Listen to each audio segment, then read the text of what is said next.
All right, welcome along to another episode of the DePIN Coffee Hour, the fastest growing show in DePIN. Just before we jump into our guests and hearing more from the biggest brains about the hottest projects in DePIN right now, I would like to give you all a quick update on our second airdrop. It's something we've gotten a lot of questions about in our community, so I just want to quickly touch on a few of the key points. Long story short, it's going to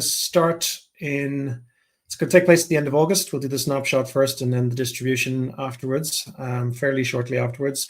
We're dropping 50 million tokens in this second installment of airdrop goodness, but there will be more airdrops after that. If you want to maximize the benefits of the airdrop for yourself, you should probably run your node 24/7 to earn the max amount of airdrop points you can.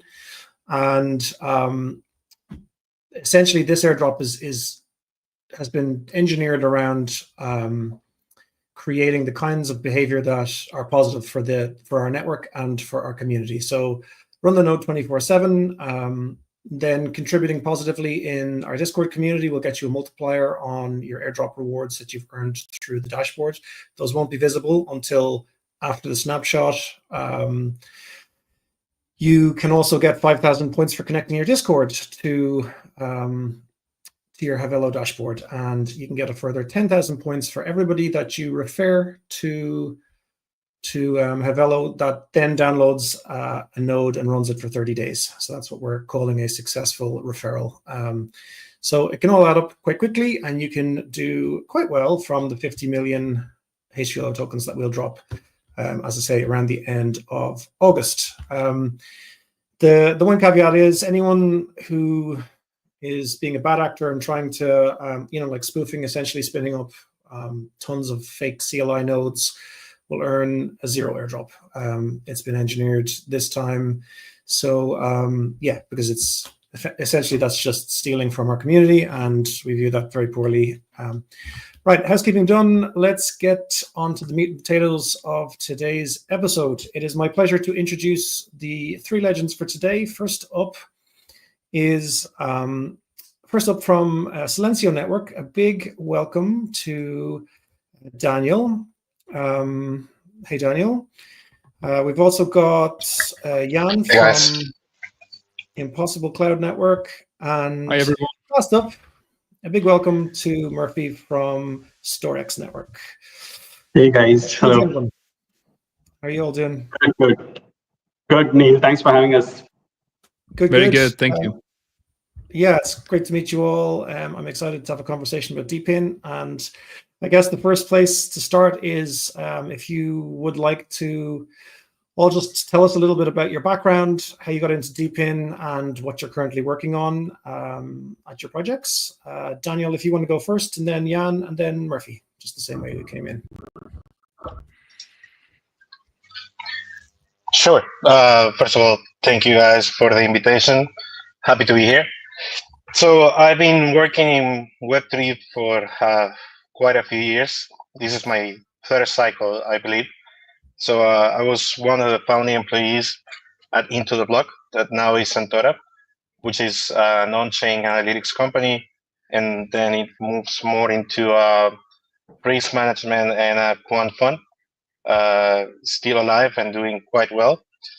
After that, I moved into interoperability protocol called Bifrost.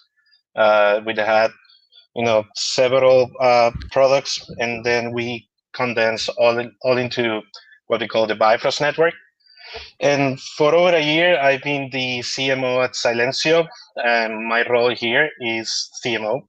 So very excited to share what we do and where we are. Very good. Thank you, Daniel. Jan? Hi, everyone. Thank you very much for being here. My name is Jan, and I'm currently representing Impossible Cloud Network. So I'm a founding team member at ICN.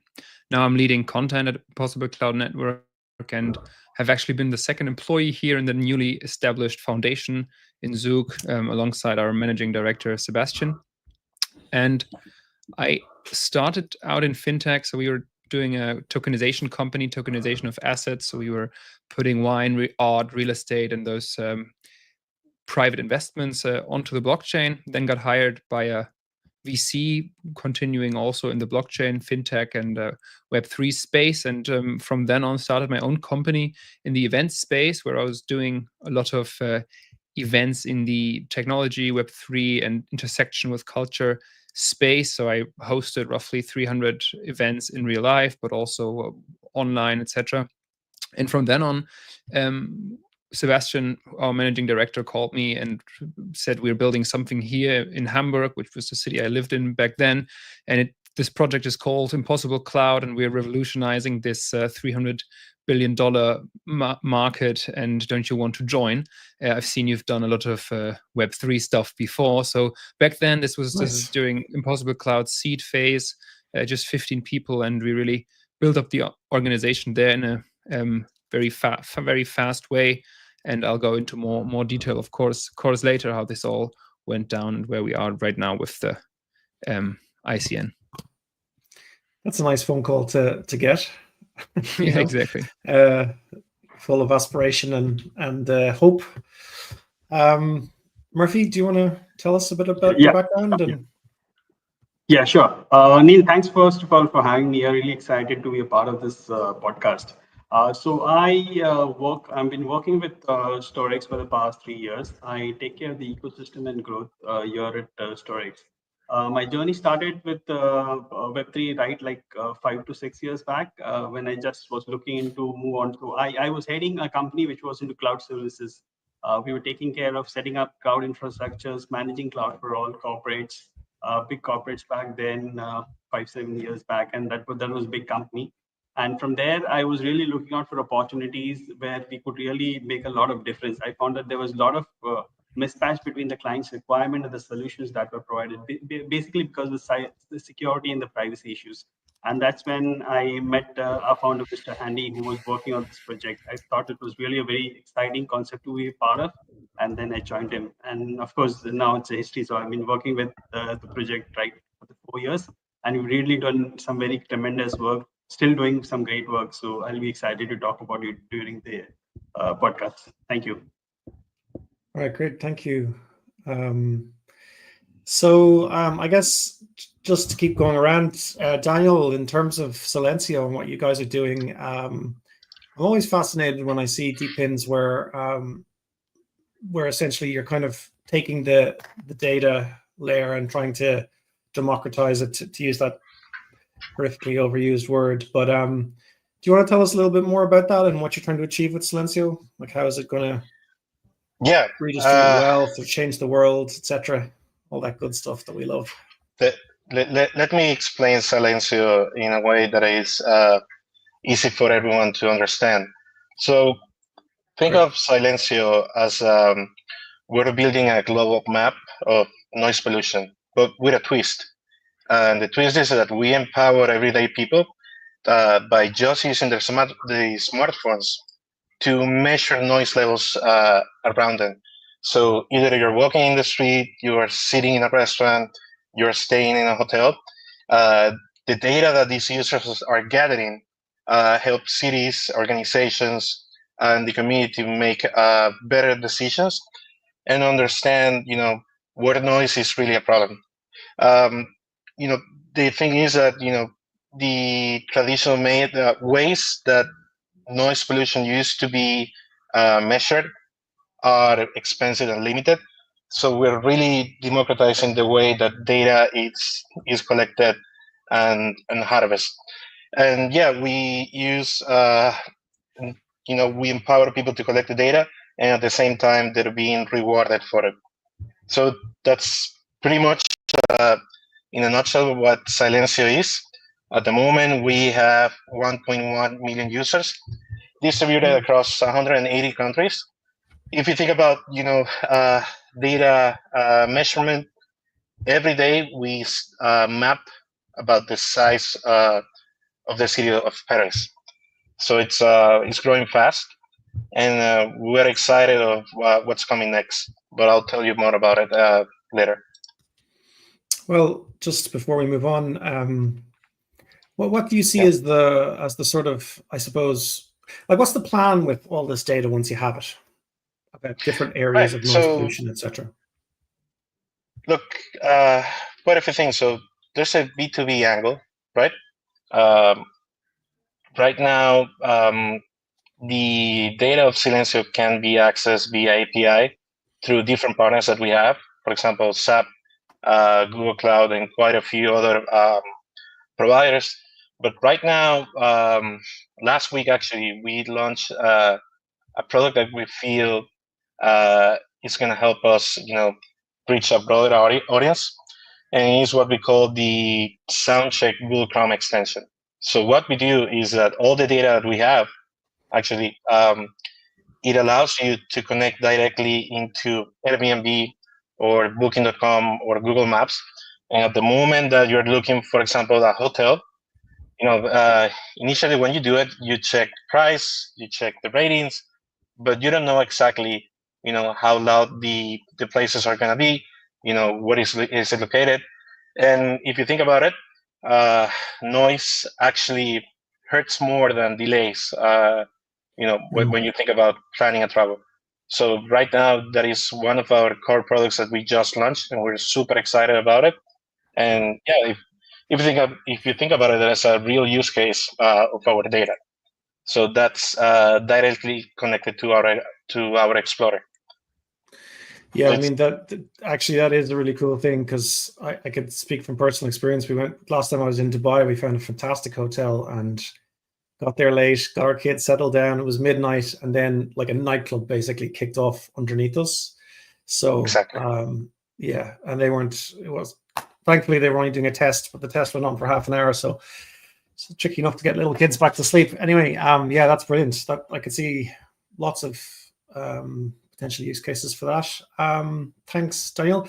Jan, moving on to Impossible Cloud Network, do you want to tell us a little bit about what you're actually trying to achieve? I know you said you're trying to take on a $300 billion industry.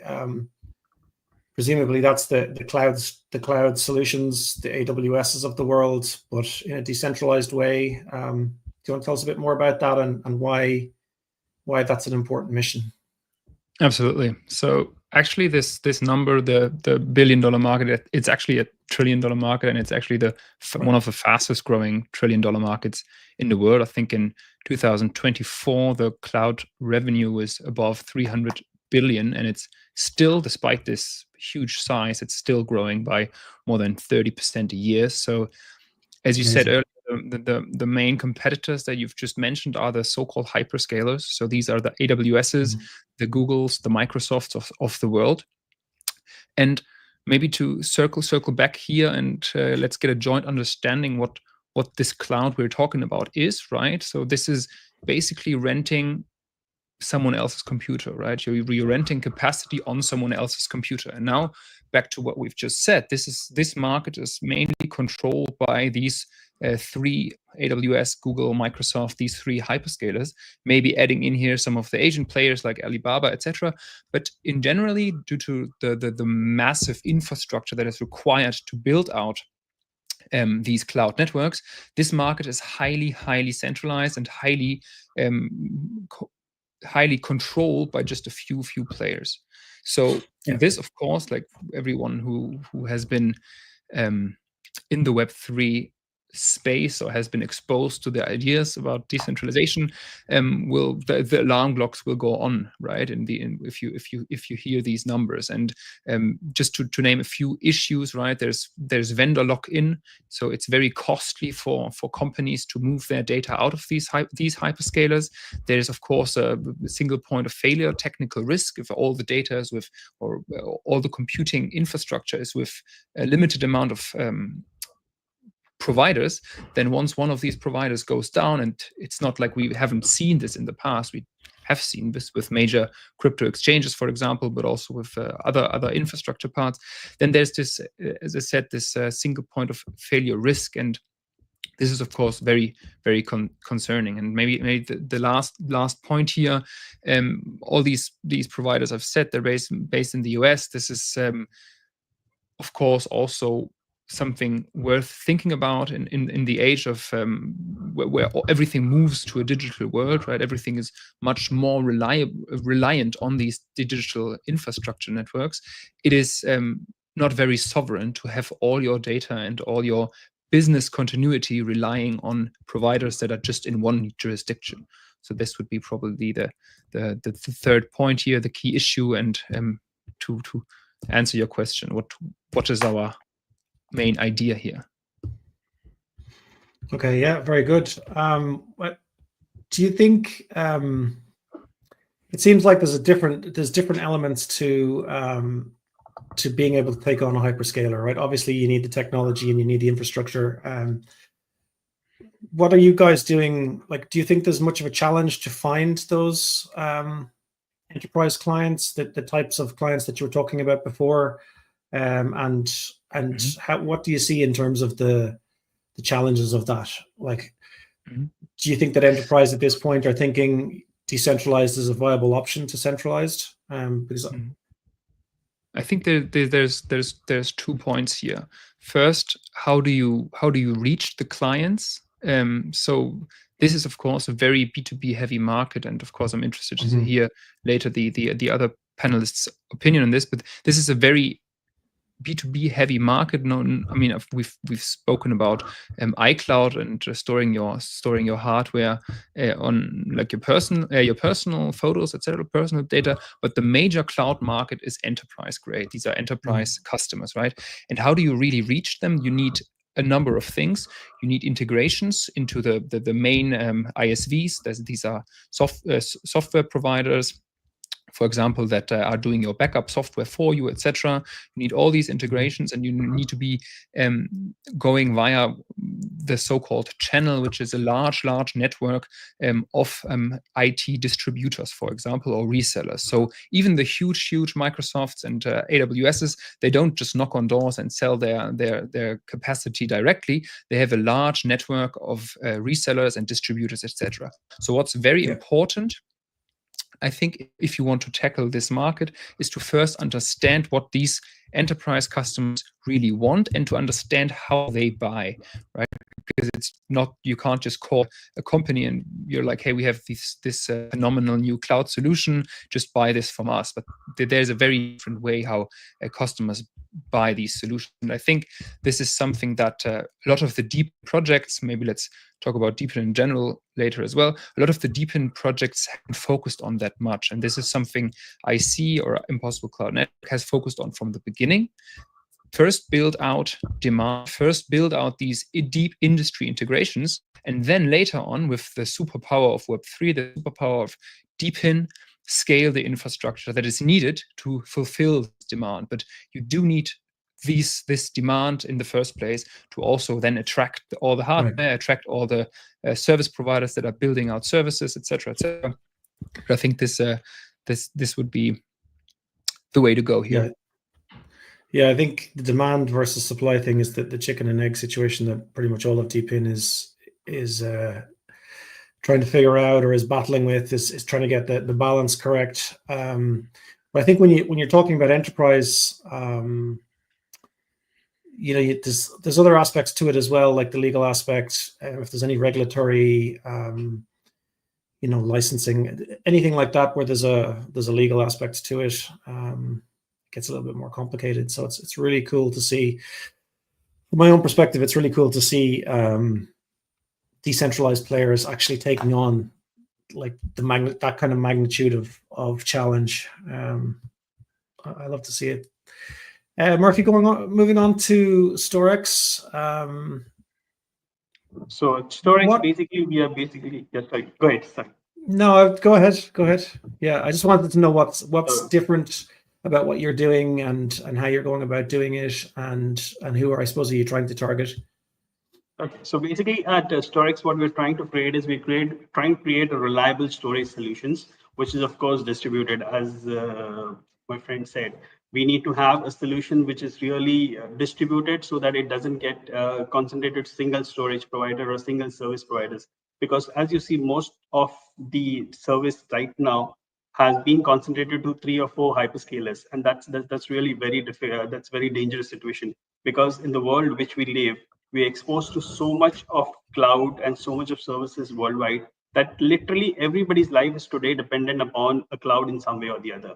And if a region or a cloud goes down to a specific region, it can create a very chaotic situations like this, like the airports goes down, the CrowdStrike event has happened. So what we need to do is creating a kind of storage layer. So we specifically focus only on storage. We're not a computing provider. We're just storage layer. We're providing a storage layer which is very, very reliable and distributed, so that users don't have to worry where the data is located, and the data can be accessed any point of time.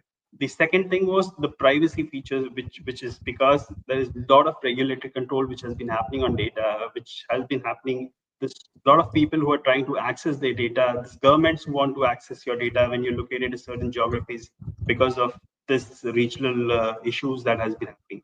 So we are trying to provide a solution which is distributed, but only the single provider doesn't have access, and nobody can snoop into your data. This is of course provided with the architecture, the unique way in which the system is designed, where your data is really very secured. It's locked with your unique private key, and nobody can access to it.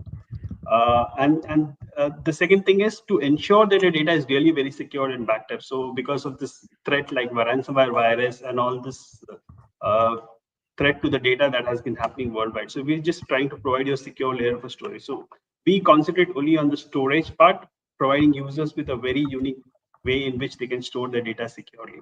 So that's what we have been trying to do. And we started in 2021, we had a beta version, and now we have a mainnet which is already launched. So this is the core focus that we have right now. It's really focused in the service that we provide.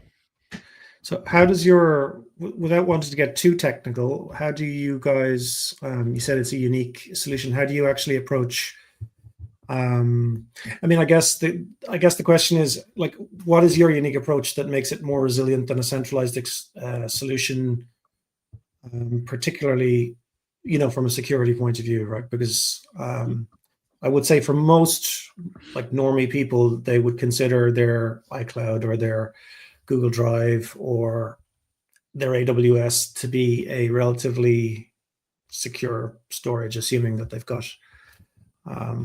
So the traditional that I just call the hyperscaler is the traditional cloud. So uniquely, what happens is whenever you're going and storing your data with any of the cloud service provider, by default, it's storing as a single file in a single location. So we are using a blockchain mechanism, the technology which ensures that first, whenever you're uploading the data itself, the file gets locked with the user's unique private key on the user's device itself, which remains unique to the users. And then the encrypted file is transferred to the platform where it's broken down, it's replicated and distributed to the group of all the nodes, the service providers nodes that we have, which is spread worldwide. So that ensures that your data remains really, really secure and private, and nobody can snoop into your data. And because we are replicating this fragment, your data doesn't lie as a single piece, a single location. You always have the multiple copies which will be located in 2 or 3 different locations around the world. This ensures that you have redundancy, resiliency, as well as privacy for the data. So nobody, including me as a service provider, can ever access your data. Cool. All right. And are you targeting, like, who are your customers, or who are you guys trying to reach in terms of like onboarding the next million users? Yeah, so currently we have 2 specific use cases where we have 80% of the users. We have end users who are trying to store some kind of the backup, which they want it to remain secure and private. And then we have Web3 projects which are like storing some kind of data, which they're not comfortable storing, obviously, because of this hyperscalers due to multiple issues. These are the 2 key areas where we're focusing. All right, cool. Okay, thank you.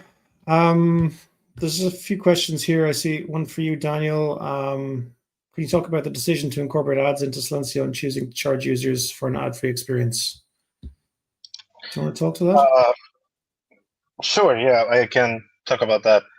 Look, I think the answer is pretty simple, right? So at the moment, we do need to monetize to, in order to scale and continue growing the network. All of the plan is to the revenue from ads and the revenue from premium ad subscription to go back into the network in terms of buybacks and burns. So, the decision is, not only to sustain the team, which is, we're over 20 people, but as well to put it into the flywheel that it would allow us to create a sustainable ecosystem for the token. So that's how we see it. Fair enough. Makes sense to me. Yeah, at some point in all of our journeys, we reach a point where we have to pay the bills, keep the electricity on, so to speak. Yeah, simple as that. Yeah. Okay, Jan, there was a question for you as well from our viewers. I think it's everything, right? Presumably, it has to be everything. I've read it, yes. So, good question here. Thanks. So currently, we have a working storage product. That's first things first. It's being sold to enterprise customers, like I've said in the beginning. And the question was about what other services are we going to implement? And of course, there's a long roadmap planned. That's for sure. But this was a strategic decision, maybe similar to what Storix Network has been doing, but ultimately similar to what AWS has been doing when they started years and years ago with their S3 storage service. Because storage ultimately attracts additional services on top. Like, this is a phenomenon we call storage, data gravity. So if you have data stored with one provider, at some point, you will want some services on top of it. So if you store your data with one provider, then you might want to add some computing services on top of it, et cetera, et cetera. And we, of course, see all these requests from our customers already. So currently, we are starting with storage. And then as soon as our demand requires it, we are going to ultimately scale onto additional services. So this is I hope this answers it, but stay close to a major announcement in the upcoming times. How big are you guys now? How big is the team? So the team is roughly around 80 people. Started off, when I started, we were around 15, so we've really scaled quite fast. But maybe to say something here about scaling of the team size, I don't think we will build all these services ourselves, or let's say, I don't even not think this only, but this is a major unlock, I think, as a key founding idea of ICN, which is this open source, right? A key principle of us is that there's always more smart people outside of one company than inside of it. So this is the beauty of Web3, the beauty of open source, that there's always many resources and people outside of one centralized entity that can build in parallel, build in a three-dimensional way, kind of. And so this is maybe a comment to the how big is your team. So maybe the team will not grow as big as 1,000, 2,000 people, and still it might be able to achieve things that only a 10,000 employee company can do, because, as I said, this superpower of Web3 decentralization and open source incentives can really kick in soon. Yeah, absolutely. When you create an ecosystem where there's a framework where people can, show up and build something basically and bolt it onto the side of your core offering, then the scale is limitless. I mean, exactly. And we've seen kids. Come again? I was just going to say, you get some, like, a couple of 16-year-old genius kids who, like the guys who started Stripe or similar. They're just looking at the world differently, and they can bring a perspective and brain power to the equation that you just wouldn't get if you were trying to hire that person. So it is a superpower for sure.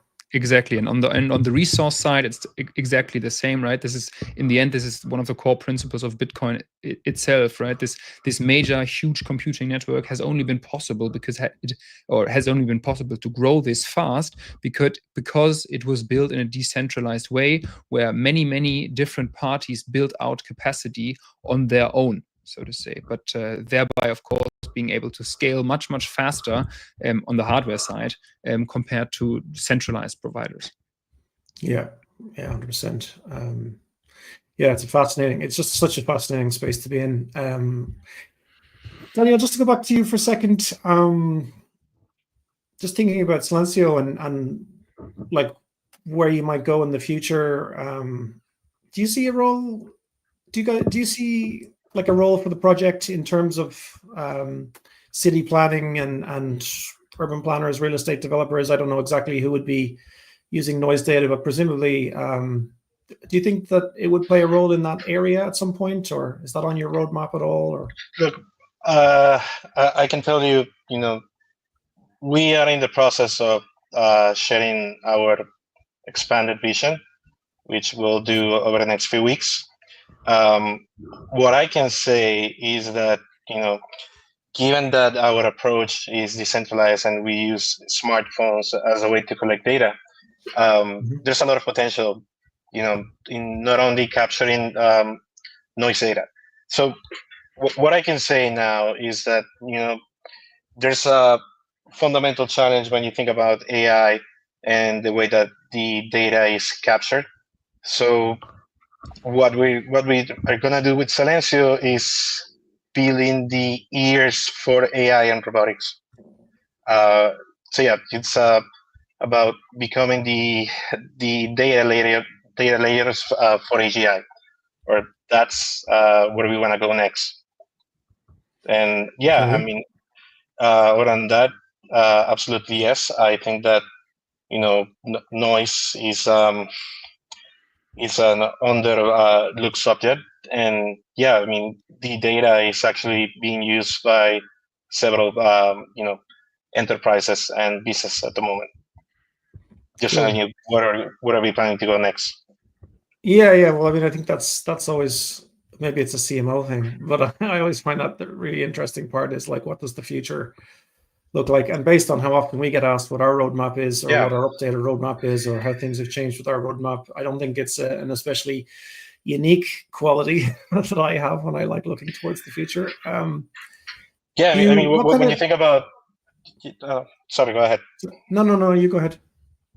No, I mean that part of our job is to continue, looking 10 steps ahead, right?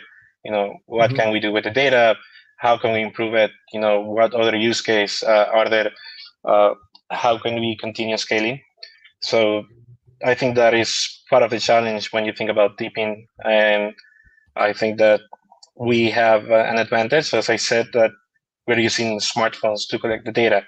Now we just need to, redirect it in the way that, we want users to continue collecting.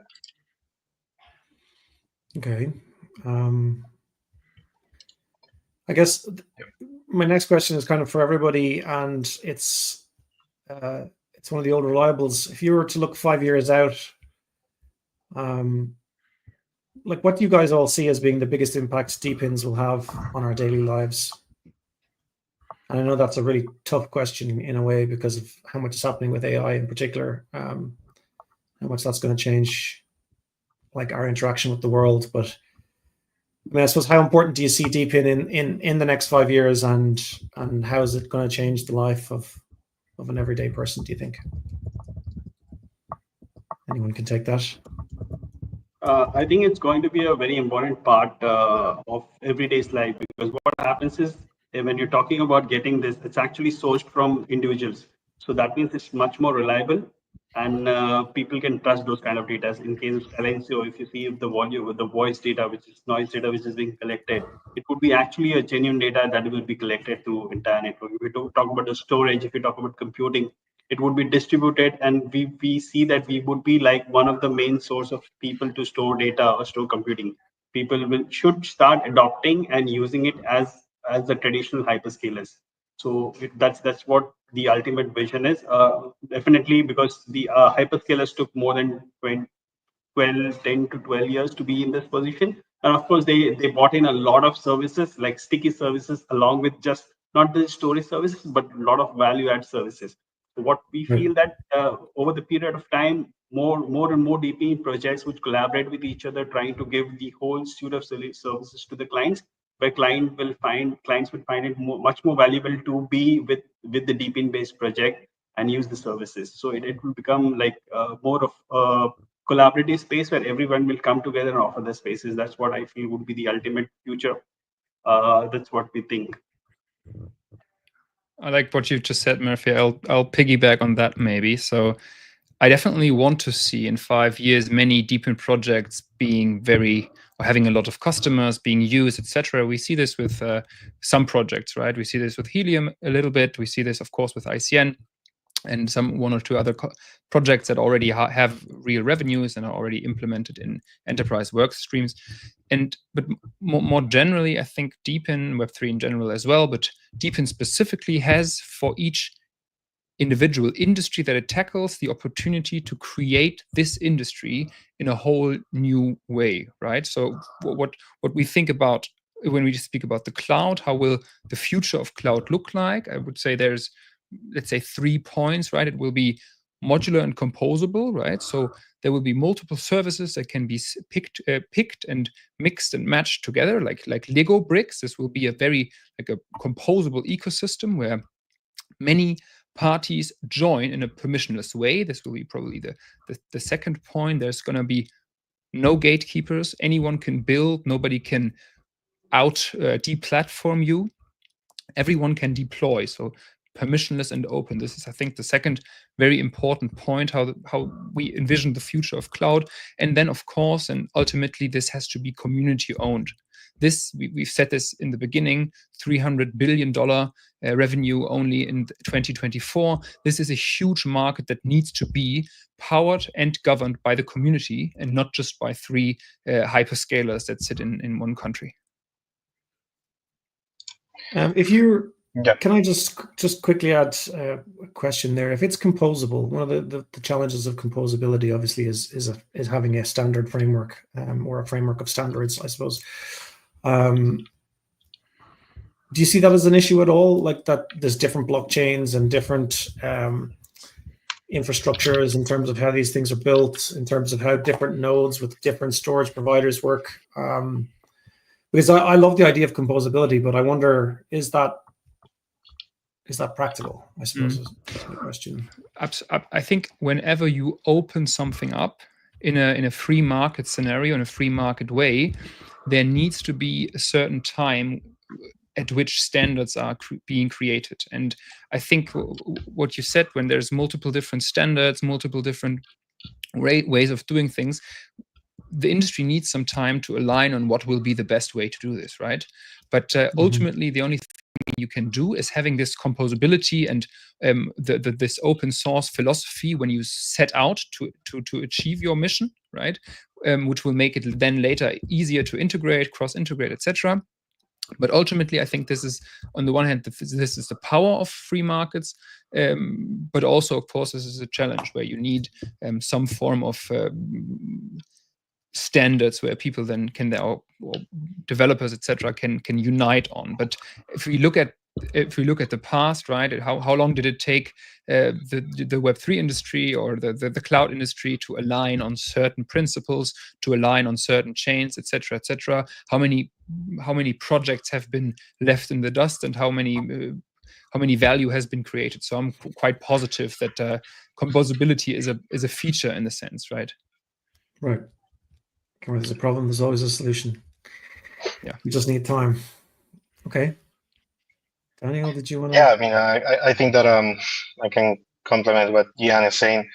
I mean, I recently read an article that, DePIN is aiming for 3.5 trillion by 2028. I think that, if you think about it, it's not that one vertically specific is going to carry the weight. I think that it's the convergence or the composability, between all of them working together. I think that, in order to, the DePINs that will reach scale, they need to have a reputation. They need to have probably a regulation in place, and they all need to work together.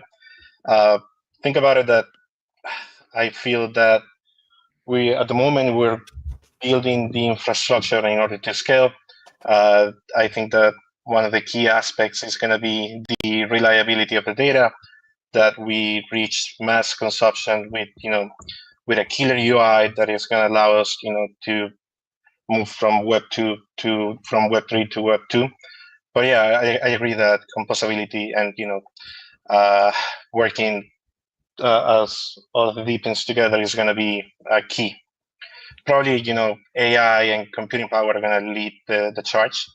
But yeah, there's a lot of is going to be to put into place to reach that valuation. Yeah. Yeah, AI, and it does seem to be a very strong narrative, and it does seem to be probably the fastest, or at least the most visibly quick moving sector at the moment. All right, let's just change tack slightly and talk about tokens and tokenomics. I think we've all got a token out in the wild at the moment. Do you guys want to talk about tokens in DePIN and how, are they essential? It seems like a lot of DePINs work off the basis of needing the token to provide rewards, which makes sense for running nodes, etc. Is there a DePIN that can exist with no token? And how do you guys view your token in the context of what you're building? I think token plays a very important role in the democratization and creating rewards for all the users, because that's the one thing that has been keeping everybody united, and that keeps users motivated and all the node operators motivated to follow certain standards and give certain rewards. So I think this plays really a very, very important role in the whole ecosystem of DePIN, and in fact the DePIN is the only system which actually has a use case, and the rewards what they receive can be just plays an important role in how it has grown. Otherwise, it would be simply impossible to have the kind of infrastructure created worldwide. You cannot just go and reward them in fiat. In the meanwhile, the growth and the growth offered by because of this reward mechanism, the token grows and the whole community gets to be a part of that growth. So I think that's really very important aspect of the whole DePIN infrastructure and the growth of the DePIN infrastructure. Absolutely. Maybe adding here, does every crypto project or every project in the Web3 space need a token? Probably not. But like you've just said, Murphy, every DePIN most likely needs the project, because maybe taking a step back here, what are we trying to do? We are trying to incentivize a large amount of people to commit resources that cost actual money, right? They cost fiat money to join their resources or pool their resources in a network and then build services on top of it. I think ultimately this is what most, whether it's digital resources, physical resources, etc., this in the end is what all DePINs are trying to do. And to incentivize this, to incentivize network participants, we of course need some form of this. And this, as we've mentioned, this is the superpower of Web3. This is why Bitcoin has worked, because there's this ultimate incentivization mechanism via the token. And also, maybe a follow up here, what are we trying to do as well? We're trying to align incentives throughout a lot of people, where it's about a lot of money, right? A lot of money is at stake, and we're trying to create trust in a trustless environment. So if hardware providers, for example, are putting their storage servers, their GPUs, whatever, on the line there, and enterprise customers are trusting these hardware providers with their data, they need to be sure that their data is safe with them, and the hardware provider doesn't just run off with with the data, shut down the service, whatever. So there's a collateral mechanism in place in most of these DePIN networks, and certainly with Impossible Cloud Network, where hardware providers have to stake a certain amount of Impossible Cloud Network token in order to signal to the network, I am reliable. And this is, I think, also one major point for this. Yeah. Go ahead, Daniel. No, yeah, I mean, I think I fully agree with what you guys were saying. Yeah, again, not every project in Web3 needs a token 100%, but in DePIN, I think it absolutely yes. In our case, the token is central to everything that we do, from incentivizing the community, to rewarding, to rewarding contributors, to having key utilities that are, tied to the token, and provide sustainability, to eventually, even though sometimes it doesn't work, but if we move to governance, and is a way for them to make them feel that they're stakeholders and they are part of the company as well. So I would agree that yes, it's important. It's not only a reward token. It's it's a utility. It's a center of that represents everything that the company is doing. So yeah, I mean, in our case, we don't do staking or mining, but it is 100% tied, and it's the way that we reward people for actively contribute data to our network, which is essential to everything that we do. Yeah, I mean, I think that's the same for a lot of projects. It seems like, and it makes a lot of sense logically when you think, well, we need to align incentives. Show me the incentive, as I think it was Charlie Munger said, show me the incentives and I'll show you the outcome. I mean, that all makes a lot of sense logically, and I completely agree with the thing. There's a lot of Web3 projects that are just Web2 plus a token bolted onto the side, which is, I suppose where the magic internet money thing comes from. But in Web3, or sorry, in DePIN, one of the things that I haven't fully wrapped my mind around yet, as somebody who likes to buy tokens, is the value accrual over time. So where you've got you're essentially paying your node runners in your token to do the actions that you want on the network. You then have to balance off that sell pressure, right? Because you're paying them in the token, and they're going to go and they've paid for their electricity, so they're going to go and turn your token into fiat and then pay for their next electricity bill and so on. So how do you guys think about that sell pressure that's there all the time? And I suppose, how does the DePIN project then, with their tokenomics, what are the kinds of things that they could potentially do to try and combat that? Because I've seen that with other projects that recently read a light paper on an AI project that had sort of the same problem, right? In which the miners that were providing the computing power were paid in the native token. So of course they were constantly selling, but you can I think you can put incentives like stake to participate, and for example that the claims from the tokens that are from people that don't claim in time, you burn them and you tie some of the revenue into buybacks, and then you continue to grow the demand from the token side, so that is more or less even. Mm-hmm. It's 100% complicated, but I think there are avenues for that, and I think that once the company starts growing more, the selling pressure becomes smaller.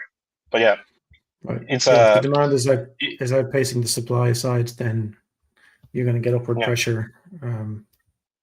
But vice versa, without some of those mechanics that you talked about. It seems like, anyway, to me. Jan, you were going to say something there, I think, were you? Yes. So I think for ICN, it's very straightforward. There's no complicated way around things. So as I said previously, the token has a major collateral functions for hardware providers in the network.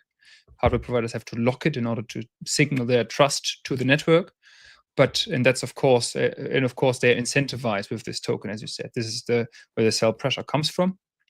But ICNT is the fuel, and it's the fuel for the whole network, right? So service providers, on the other hand, who are the B to the A, the other opponent on this marketplace, which essentially ICN or the protocol symbolizes. Service providers, so the ones actually selling cloud services, building on top of our hardware network, they need to buy ICNT or pay with ICNT in order to access these hardware capacities. So this is kind of the dynamic that goes in or is in place at the ICN protocol. Okay, so they buy it to access the hardware. The hardware exactly. You're a cloud service provider. You have a great idea for next generation cloud service, but you need cloud hardware capacity. And this is, of course, is innovative, because you can't just go to AWS and be like, hey, I have a super innovative new idea for a cloud service. Can I just plug into your hardware and offer my service on top of your hardware? But you can do this with this open, as we've said, composable network. You can just plug into this network, offer your service, and book hardware capacity through the protocol. And this is in the end where the where things get even again. Right. So your hardware suppliers, the guys who are providing the box, essentially, that someone's going to build on top of, they're earning the token, and then at some point they're going to sell it, but then someone else is going to buy it to then further. Okay, so this is sort of exactly. You've taken care of both sides of the equation. Murphy, is it the same for you guys? Do your, like, if I go and I want to use Storex, I have to presumably pay in something, and then that gets turned into the token, or is that kind of like the buyback? And yes. So it's actually as Jan has said. So it's actually the token is the fuel of the whole ecosystem. The people who want to buy services would first have to pay through the tokens, and the people who render the services are paid in tokens. So the whole tokenomics has been designed in such a way so that it remains stable. The demand and the demand generation and the amount that is being sold always kind of values each other and balances each other. That's really very important. And that's one of the key essential requirements for running a DePIN project which is successful. So you see many of the projects which have come to the market and just faded away when they've just kind of dumped in token and there was no real kind of utility. So I think that's really a very important aspect when you design the tokenomics, to ensure that there's no too much of minting that is happening, no too much of sell pressure that happens. And that only happens when you don't really have a real utility or the use case for your token, which people will buy the services with. Yeah, I mean, I think the utility piece is I mean, the mechanics are somewhat similar for most projects in my experience, but it's interesting when you're looking at the charts, especially when you're looking at the DePIN category, say, for example, on CoinGecko or CoinMarketCap, and you see some projects, their token price is just, like, if you look at Mysterium's token price, it just seems to be, it looks similar to USDT or something like that. It's very flat, whereas other projects, you see them, there's a lot more, I don't know if it's just speculation or an imbalance in the sort of the buy and the sell kind of pressure side of the equation. Gentlemen, thank you so much for sharing your insights on that and everything else. I suppose we're getting close to the top of the hour. Is there anything, maybe we'll just go around and do final words. If there's anything else that we missed, that we didn't talk about, that you want to tell the world what you're working on, this would be a good time to do that. And then maybe if you want to just tell everybody where they can find out more and where they can connect, follow you on X, TikTok, or wherever you're active at the moment.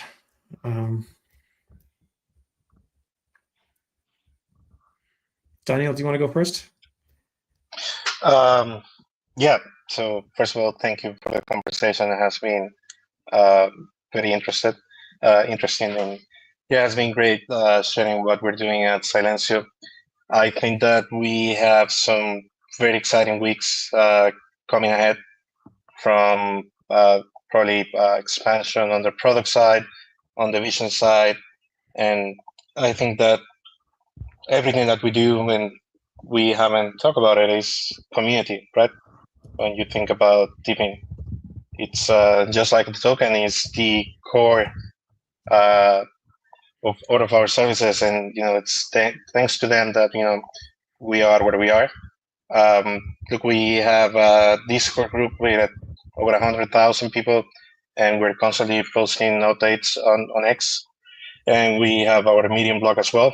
I would say stay tuned because the next few days are going to be good for us, and I'm being biased, but I'm excited of for what's coming for us. As I said, having the ability to capture data the way that we do, and having over 1 million users at the moment, it allows to scale and to try different verticals.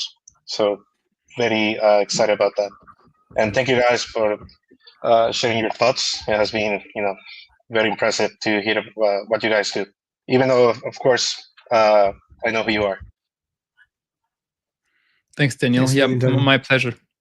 My pleasure. Thank you so much also for having us on the show here today. It was very nice chatting with you guys. So just I think we are, of course, also excited. I hope everyone building in the space is very excited.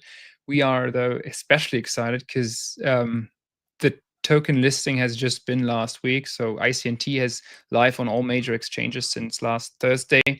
And this is not only a token launch, right? This is a major turning point, I would say, in the history of the project, because the token is now live, has a price. The protocol is also now live. So mainnet has been activated. If you want to check it out, I encourage you to go to icn.global or just follow us on social ICN protocol and review there what's happening, and closely follow this ecosystem that we are building, because fundamentally what we're trying to do is build the next generation of the internet.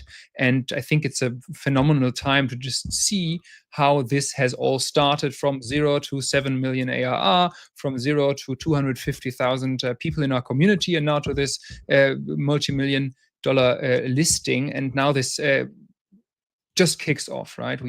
This is also day one for us, or now it's practically day 5 after mainnet launch and listing, but the journey has just started. So we're very early in this journey. So super excited to have everyone on with us.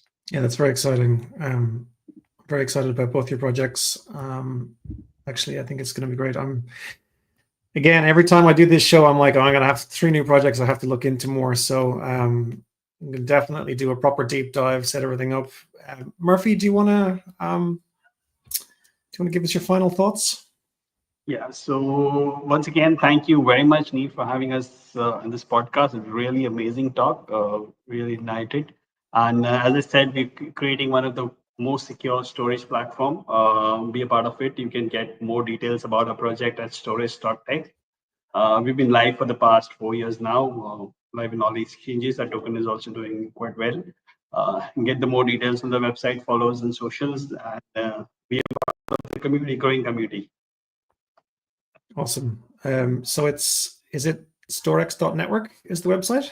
It's the website is storage.tech. .tech. Oh yeah, okay, perfect.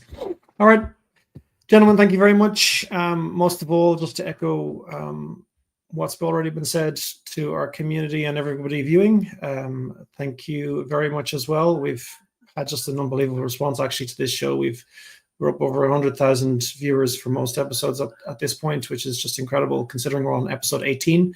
So a huge thank you to everybody who has expressed an interest in what we're doing and and just DePIN in general. I think we are all going to build things together better.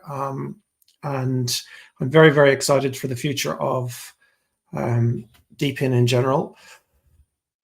More so after every show of this that we do. So I will leave you with that. Just a big thank you to all of our guests and to you, those of you who are viewing this episode. If you are interested in getting started in DePIN and you don't have any technical experience, you don't know how to code anything, you don't love technical headaches, then just go to havelo.com and download our node and give it a crack. So we aggregate a few of the DePINs, but eventually all. So hopefully at some point in the future, we'll aggregate everybody on this call and and every other show. So yeah, that's it for today. Until next time, thank you very much. And give everybody a follow, and we'll see you next week. Thank you, Thanks guys. everyone for tuning in.